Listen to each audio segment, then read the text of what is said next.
ಮಾತುರಾಶಿಯ ವಂದಿತಾ ಭುವಿ ಸಂತಿ ಹೇ ನರನಂದಿತಾ ದಿವಿ. ಹೇ ಮನುಜರೇ, ಮಾನವರೇ, ಮನುಷ್ಯರು ತಾಯಿಯ ಆಶೀರ್ವಾದದಿಂದ ಭೂಲೋಕದಲ್ಲಿ ಗೌರವ ಅರ್ಹರು, ದೇವಲೋಕದಲ್ಲಿ ಆನಂದಿತರು ಮತ್ತು ಸುಖಿಗಳು ಆಗುತ್ತಾರೆ.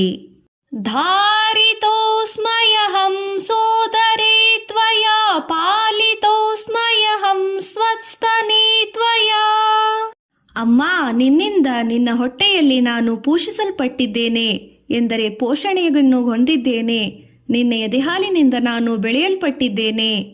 ಶಿಶೂರಹಂ ಯತ ಕೇಲಿಲಂ ಪಟಃ ನ ಶ್ರುತಂ ಮಯತೆ ತದಾ ವಚಃ. ಅಮ್ಮ, ಯಾವಾಗ ನಾನು ಬಾಲಕನಾಗಿದ್ದೇನೋ ಆಗ ಆಟವಾಡುತ್ತಾ ತುಂಟನಾಗಿದ್ದೆ, ಆಗ ನಿನ್ನ ಹಿತನುಡಿಗಳನ್ನು ಕೇಳಲಿಲ್ಲ. ಶಿಕ್ಷಣೇ ಮಮ ನಾಚ ಸದಾ ರುಚಿಃ ಸಾ ತ್ವಯಾ ಕೃತವರ್ಧಿತಾ ಮತಿಃ. ಅಮ್ಮ, ವಿದ್ಯಾಭ್ಯಾಸ ಕಲಿಯುವುದರಲ್ಲಿ ನನಗೆ ಆಗ ಆಸಕ್ತಿ ಇರಲಿಲ್ಲ. ಆ ತಿಳುವಳಿಕೆಯು ನಿನ್ನಿಂದ ನನ್ನಲ್ಲಿ ಬೆಳೆಸಲ್ಪಟ್ಟಿತು. ಬಾಲವರ್ತನಂ ಕಷ್ಟದಾಯಕಂ ಮನಸ್ಸೇತು ತದ ಹರ್ಷ ಕಾರಣಂ. ಬಾಲ್ಯದ ಮಕ್ಕಳ ವರ್ತನೆಯು ಕಷ್ಟಕರವಾಗಿದೆ, ಆದರೂ ಅದನ್ನು ಹರ್ಷದಾಯಕವೆಂದು ನೀನು ಭಾವಿಸುತ್ತೀಯ. ಅಮ್ಮ, ನಿನಗೆ ನನ್ನ ನಮನಗಳು. ರೋಗ ಪೀಡಿತೋ ಯಥಾ ಕದಸ್ಯಪಿ ಯಹಂ ಸೇವತೆ ತದಾ ಮಾಮಹರ್ನಿಶಂ. ಹೇ ಜನನಿ, ಯಾವಾಗಲಾದರೂ ನಾನು ಕಾಯಿಲೆಗೆ ಗುರಿಯಾದರೆ ಆಗ ನೀನು ನನ್ನನ್ನು ಹಗಲು ರಾತ್ರಿ ಎನ್ನದೆ ನೋಡಿಕೊಂಡು ನನಗೆ ರಕ್ಷಿಸಿದ್ದೀಯಾ. ವಿಸ್ಮರಾಮ್ಯಹಂ ತೇ ಕಥಂ ಕೃತಂ ಮತ್ಕೃತೆ ಸದಾ ಪ್ರೇಮ ಸಂಯುತಂ. ಹೇ ಜನನಿ, ನೀನು ನನ್ನ ಕುರಿತಾಗಿ ಪ್ರೀತಿ ಪ್ರೇಮದಿಂದ ಮಾತಾಡಿದ್ದು ನಾನು ಹೇಗೆ ಮರೆಯಲಿ.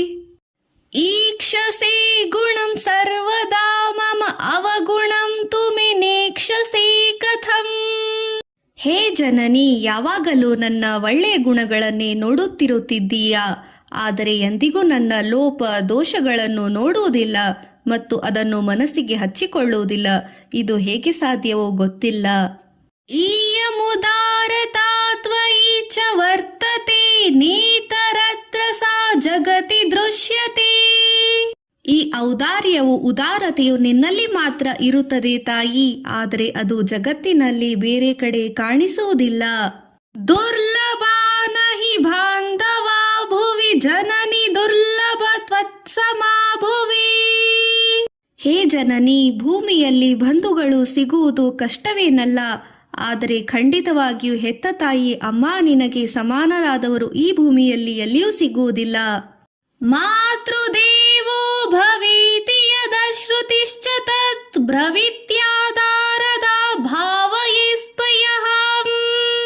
ಹೇ ಜನನಿ, ವೇದ ಮಾತೆಯು ತಾಯಿಯನ್ನು ದೇವರಂತೆ ಕಾಣು ಎಂಬುದಾಗಿ ಆದರದಿಂದ ಹೇಳುತ್ತಾಳೆ.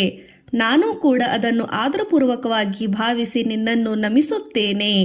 ಯೋ ಮಾತರಿ ನರೋ ದೇವಮೀಕ್ಷತೆ ಸರ್ವತೋಸ್ಪೀತಂ ಸಹೈ ನಿರೀಕ್ಷತೆ.